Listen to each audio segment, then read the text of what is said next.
Es un gusto darles la bienvenida a un nuevo encuentro de este ciclo Sodre en Escena a través de la pantalla de TNU y las radios públicas. En esta oportunidad tendremos la posibilidad de conversar con Yandy Píramo, director de orquesta invitado por el Sodre, que nos cuenta cómo es trabajar con esta orquesta. Y también conversaremos con José Miguel Onaindia, que nos introduce en la obra que escucharemos.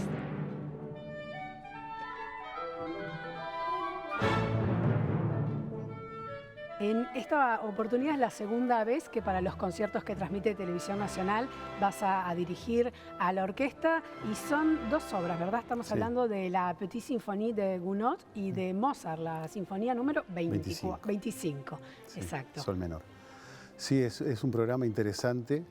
La unión de las dos obras es que la obra de Gounod, que se llama Pequeña Sinfonía, si lo miramos desde el punto de vista camerístico, es una obra mozartiana totalmente en la parte formal, de forma.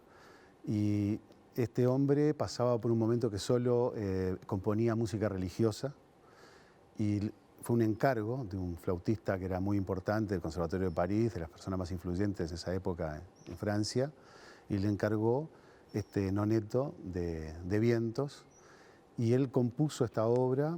Y es una obra de líneas muy prístinas, está muy clarito y tiene una entidad espiritual importante la obra.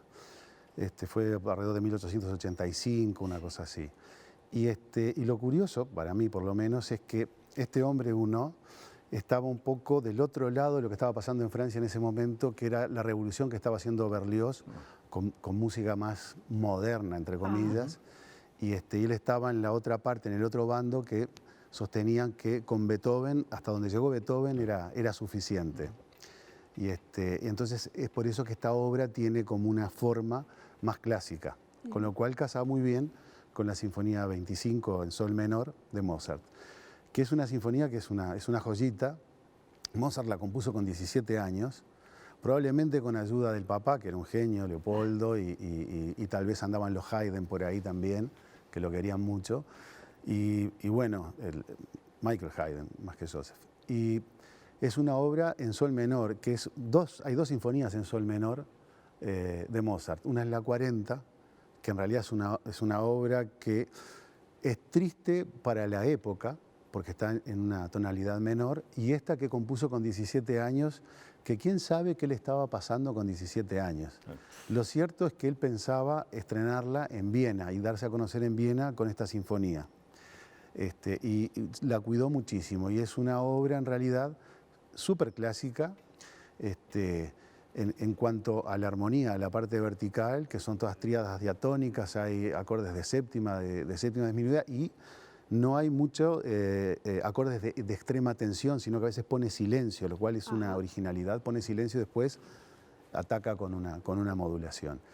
Y es una obra muy interesante, de mucha fuerza, y además es increíble que a los 17 años él componía muchas cosas más en esa época, pero digo, tiene esa importancia, ¿no? Entre las dos obras entonces hay empatía, no hay un rompimiento, hay como una continuidad, a pesar de ser autores diferentes y de otras épocas, ¿no? Claro, y es en una época además que musicalmente no se transmitía el dolor, por ejemplo, ¿no? O sea, las angustias, el dolor era muy, muy comedido, era muy prudente, es decir, era un poco, digamos que en esa época, lo que después es el clasicismo, siempre hay un pensamiento filosófico atrás de cada periodo musical. Claro. Y en este caso es el clasicismo, y yo me acuerdo en la escuela, a la escuela que yo fui, la experimental de Malvin, te enseñaban que la música es el arte de combinar los sonidos de tal manera que resulten agradables al oído, que parece medio naif en esta época, pero era como el pensamiento, y por lo tanto los sentimientos no eran tan como después en el romanticismo, ¿no? Donde todo vuela, y era comedido, era muy, con mucha flema, digamos, ¿no? La parte de los sentimientos era muy Ya, cuidado. si tenemos que hablar de la orquesta, ¿no? De la Orquesta Sinfónica del Sodre, ¿qué particularidades tiene? Me imagino que has dirigido muchas orquestas y uno podría decir que una orquesta tiene determinadas particularidades comparadas con otra. Sí. ¿Dónde está la fuerza? ¿Dónde está y bueno, creo las que hay una tradición en la Orquesta del Sodre. Yo una vez hablé con un maestro de mucha edad, Víctor Teva, que yo lo conocí en Chile, que fue un maestro que vino mucho y fue un maestro con mucha jerarquía. Y él me decía algo que a él le entusiasmaba mucho, haber dirigido el Sodre, yo lo conocí viejito, con más de 80 años. Él recordaba algo que nosotros en fútbol le llamamos la garra charrúa. Ajá. Un poco. En aquella época también había, pese a que la mayoría eran extranjeros, no sé, eran italianos, claro, judíos polacos, alemanes, etcétera. Grandes músicos, tuvimos una orquesta maravillosa.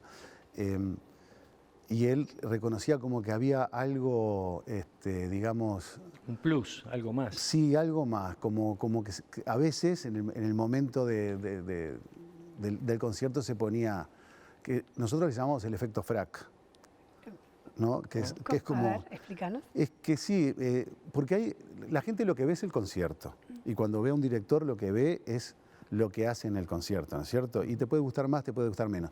Pero en realidad todo el trabajo previo, claro, que hay, que en los ensayos, que no se ven, es donde se cocina la cuestión.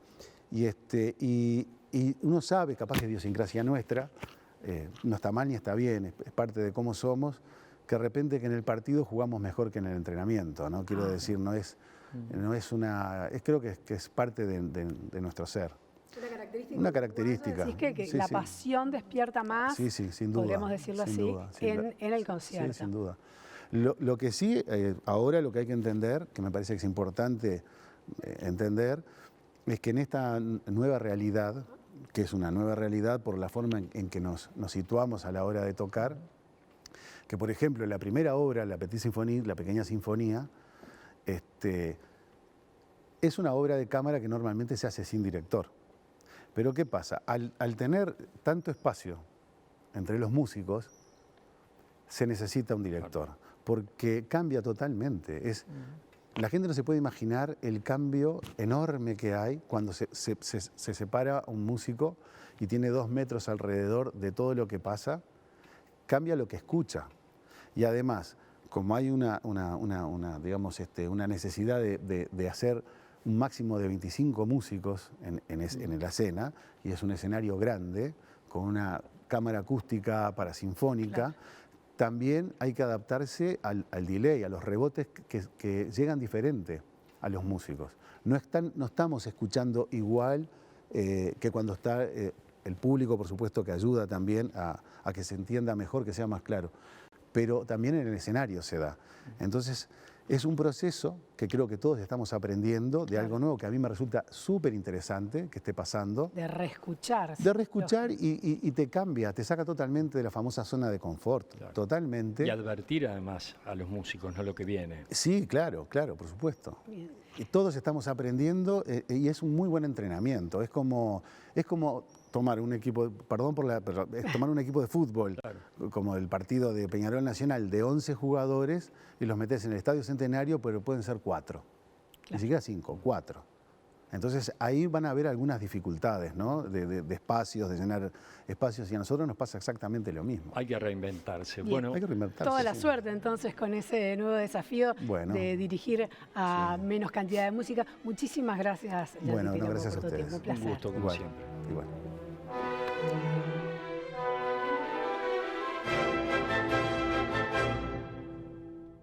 Y ahora tenemos el placer de recibir a José Miguel Onaindia para profundizar en la obra que vamos a escuchar. José Miguel, qué placer. Igualmente para mí, muchas gracias.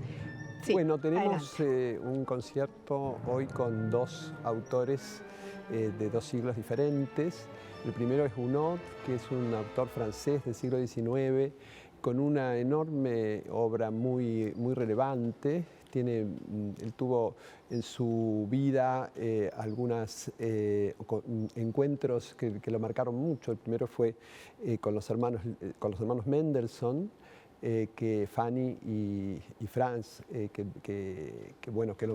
marcaron su obra. Tiene una gran tendencia religiosa, tal vez lo que el público más recuerde o más haya escuchado de Gounod es el Ave María, que es muy interpretada en ceremonias religiosas y además es una música muy popular. También se dedicó al repertorio operístico y dejó dos grandes obras del repertorio del siglo XIX, el Fausto de Goethe y el Romeo y Julieta de Shakespeare, que son las dos composiciones también más relevantes. Tiene una impronta religiosa muy... Gran practicante, además. Sí, exactamente, o sea que está muy marcado por esa huella y eso se nota en su música. Esto es una obra especial, es una sinfonía, la Petite Symphonie, que bueno, es una sinfonía muy especial, hecha bajo los cánones clásicos, que a mí me parece muy interesante porque el repertorio de la música francesa tiene un repertorio extraordinario, pero en el Río de la Plata, en nuestra zona, somos más, estamos más influidos por la escucha de la música italiana o germánica. Y bueno, me parece muy interesante que pueda llegar este repertorio y máxima acompañando una obra de Mozart, que bueno, es uno de los grandes compositores, y en este caso especial, esta obra es una obra de juventud.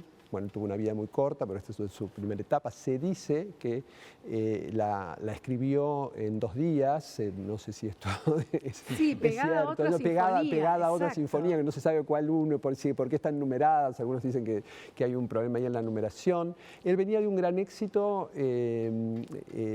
con el estreno de su ópera Lucio Silla, que no es una de las óperas que más se ha conservado, no es una ópera que raramente los teatros programan hoy, ¿no? Obviamente la flauta mágica o las bodas de Fígaro son las óperas de Mozart que hoy más se interpretan, pero esto fue un gran éxito que tuvo en vida y luego de esto compuso estas sinfonías, esta sinfonía que vamos a escuchar hoy, que está pegada a otra que tiene la numeración anterior y que, bueno, se dice que lo hizo en este tiempo, ¿no? Es una vida tan apasionante y la gente, yo creo que lo va a reconocer porque los que son espectadores de cine, el primer movimiento de esta ópera fue el que usó Milo Forman para la versión cinematográfica de Amadeus, que es la pieza de Peter Shaffer que se llevó al cine, que es un gran éxito del teatro y del cine, y que posiblemente los que la hayan visto en las salas de cine o luego posteriormente en los pases televisivos y hoy en la multiplicidad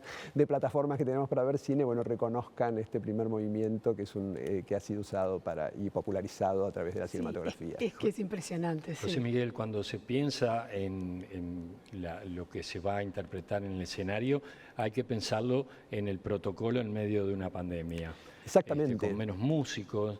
¿En qué varía todo eso? Bueno, Más es un allá de los autores, ¿no? Es un esfuerzo muy grande para los equipos artísticos, porque en primer lugar el distanciamiento impide que se ensaye con la misma cantidad de músicos, entonces por lo tanto el repertorio que se ensaye y que se pueda subir al escenario, por lo tanto hay que adecuar el repertorio. Mucho está escrito para más cantidad de instrumentos, entonces hay que buscar un repertorio que pueda adecuarse o que tenga los arreglos hechos para una orquesta reducida. Entonces es un gran esfuerzo que hacen todos los cuerpos artísticos para poder adecuar su forma de trabajo, sus ensayos y también la presentación ante el público, ¿no? La distancia hace que la sonoridad sea diferente, o sea que es un gran trabajo para el director y para los músicos, un enorme esfuerzo que lo están haciendo con un gran entusiasmo, lo han hecho cuando todavía no podían llegar al escenario desde sus casas, ensayando y continuando la labor y produciendo piezas específicas, especiales para las redes sociales y en forma digital, para mantener constante el vínculo entre los artistas y la institución y el público que es para quien trabajamos. Y en ese pienso también se agrega que va a salir por televisión.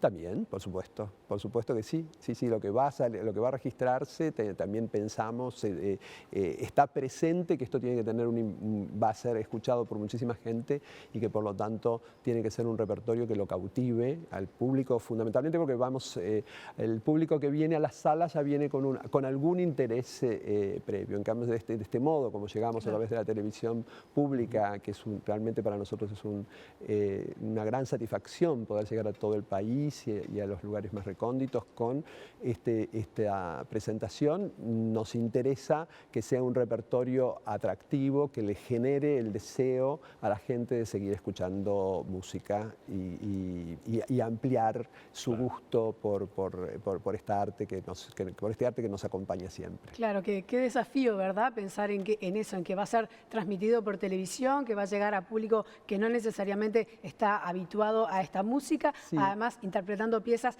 que no fueron necesariamente pensadas para esta cantidad de músicos, así que es un gran desafío para todos. Es un gran desafío y yo creo que siempre uno trabaja, que no hay, me gustaría transmitirle a la gente que no hay necesidad de preparación previa, que uno se encuentra con el arte, que es un encuentro, es una percepción emocional y estética individual que no requiere un entrenamiento. Si uno está entrenado y lo puede saber, podrá gozarlo de otra forma, pero que no tenga prejuicio, que escuchen, porque solamente escuchando la música se aprende. Así se aprende a apreciarla, ¿no? La percepción es algo emocional, es una comprensión estética que no necesita de un entrenamiento previo. Claro, y no hay épocas para eso, ¿verdad? Una música pensada para 1800 o para 1900 o para 1700 se puede disfrutar de la misma manera. De la misma manera. Y todos los compositores contemporáneos, consciente o inconscientemente, heredan y componen con ese acervo que nos viene del pasado. José Miguel Onaíndia, ha sido un gusto escucharte como siempre, y seguimos en este ciclo del Sodre en Escena. Un placer para mí estar con ustedes. Gracias.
Thank you.